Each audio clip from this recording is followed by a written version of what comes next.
Hey, Dan Passarelli here. I'm often asked, hey, when should I roll my cash secured puts or my covered calls?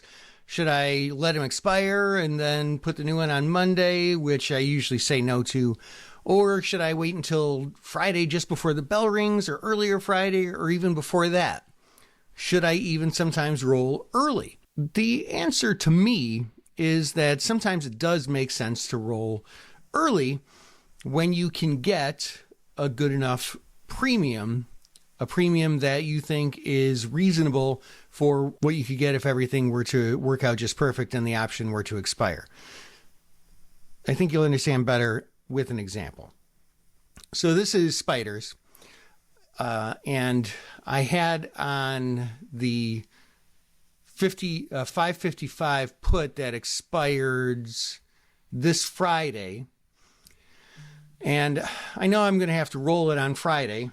And the 555 strike is just fine. I'd love to get assigned at that level. And I figured I'd probably roll out about a week. And what I've been doing on covered calls and cash secured puts and SPDRs is trying to take in about $2.50 per roll. And so I know that come next week, I'd really like to take in $2.50 on these April 4th options that expire next Friday.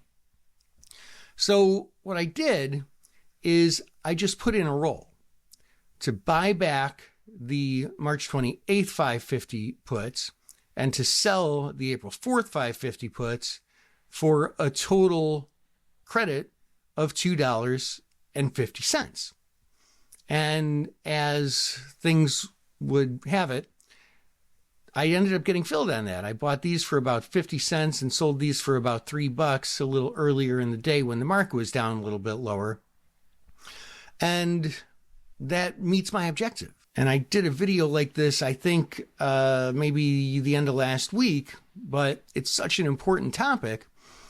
I could have just waited until Friday, tried to buy these back at a penny, and these, if the stock would, or if SPDRs would have stayed here, they would have been worth less by probably about $1, because Wednesday, Thursday, Friday, Saturday, Sunday state would have came out, would have been worth less by even more than $1, I think. So I left 50 cents on the table with these, but I got $1 better than I would have done with these. Now that's assuming SPDRs don't move, and I don't know which way they're going to move. If they move lower, but not below 555, well, that would have been better, right? If they would have moved below 555, it could have been worse. Or I would have rolled down to a lower strike, but probably would have still been, as far as premium goes, worse. And if SPDRs are higher on Friday, then this would have been a lot worse, and I might have had to roll up to a higher strike, which wouldn't have been the end of the world, but I like selling this 555 strike. So to me, that was very strategic, and that's why I did it that way. So rolling early sometimes does suit your purposes and help the trade work out better. Hope that helps. This is Dan Passarelli, Trade Smart.